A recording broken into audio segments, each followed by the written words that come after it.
YouTube. Wow, what is up? It has been a long time. Actually, to be exact, it has been 362 days since I uploaded a video. I've been obviously busy with real life, as people are, and haven't had really a lot of time to upload, but I do have a little time off at the moment, so I figured I'm going to go over some stuff that gets overlooked in Ark, and we probably haven't looked at in a while. People just kind of brush it aside, and yeah, let's get right into it. First off, we're going to be looking at the pressure plates. This is just a little 2x3 I set up. Um, and we got a pressure plate in the door here. And it'll close the one behind you, open the one in front of you. Same thing this way. Close the door behind you, open the door in front of you. You will have to close the door on the way out. I see this kind of useful. Um, I guess I have seen a few videos people using them as traps and stuff, which is kind of cool. And uh, I don't know. I think it is kind of nice because without S plus, you do kind of have to spend a lot of your time opening and closing doors. And you have some tribe mates that don't like to close the door behind them. So yeah, it'd be nice for a little airlock if you want to do something like that. Alrighty, so coming up next we have the Boomerang. Yeah, I know, it's just a boomerang. But actually I was kind of testing this a little bit, and early game it's kind of overpowered, honestly. If you just start off, say on Ragnarok or Valgero, somewhere you can collect sand, they're actually super cheap to craft, and it's way more efficient and easier to tame an early game PT with a boomerang than to go and collect narco berries and craft arrows and make a mortar and pestle and all that sort of thing. Let's see if I can find a PT here. All right, so finally, after 35 minutes of looking, we found something over 100. Do not come to the island. The island is absolutely terrible for levels. I mean, it has to be the worst map in the entire game. But anyway, so you're going to throw your boomerang. I think probably sometimes it comes back super fast like you just saw.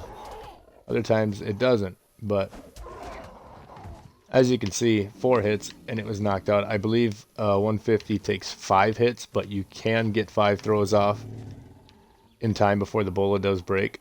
But yeah, very quick, efficient way early game to tame a PT, or I don't know if you're a weirdo and you want to tame Dilos and Dodos and Raptors. I think a level 50 Raptor only takes 2 throws.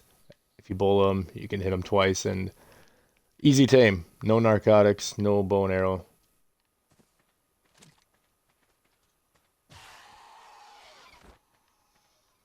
Got to kill them Microraptors. Next one up, pretty simple. Not going to take too much time on this. It's going to be the Transponder. I don't think I have one on him now. I don't. Okay. I think it kind of gets overlooked. There's a little bit of value in it. I wouldn't say it's a ton, but there is some value in it for if you're one of them people that likes going underwater and you do run into a lot of stuff that could dismount you or kill you, and obviously it's not going to attack your mount while you're not around it because it's not in render distance, but you're probably going to die before it does. So if you were to go, say, down to the ocean and you do die, beforehand you put a transponder on whatever you take down there, and you don't remember where you are, there you go, transponder. Also, for PvP, it's kind of useful if you are looking for an enemy base. You see the person you're looking for, you're scouting for, out farming. You can sneak up on them, throw a transponder on their wyvern or whatever they're not going to cryo up and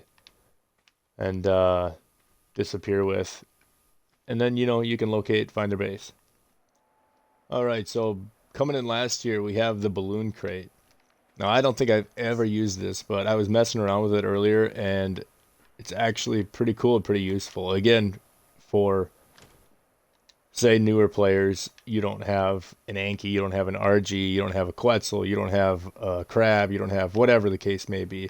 So you're farming all your metal, and I just picked the mountain here on the island, and you get done farming your metal. You don't want to go all the way back to your base, right?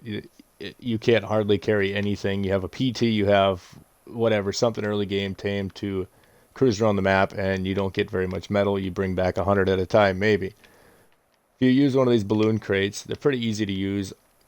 You go on your map and you set your home coordinates. I just have that little base down there. And then you deploy the balloon, or you place the balloon, I should say. And right now I'm in creative mode, obviously, so my weight's not a factor, but you can obviously have a, what do you call it, storage box, and load up your storage box and then transfer it into the balloon crate, because it only has, I think it's 2 minutes or 5 minutes before it just destroys automatically. And I just have a good amount of metal here. I'm not going to sit here and farm metal to show you, but obviously I have 5,000 metal, and this crate can carry 5,000 weight. That's a pretty good amount of weight early game, and a pretty good amount of metal early game to transfer. And then what you're going to do once you mark your location on the map, that would be my base over there, transfer it all into the box, set the location to base, and you can stand right on this thing as long as you're not over the 5,000 limit. You can see we're at 4937 of 5,000, and then you deploy the balloon, and it's going to sit here and it's going to inflate, and eventually you take off, and you can just sit here and ride this back to base.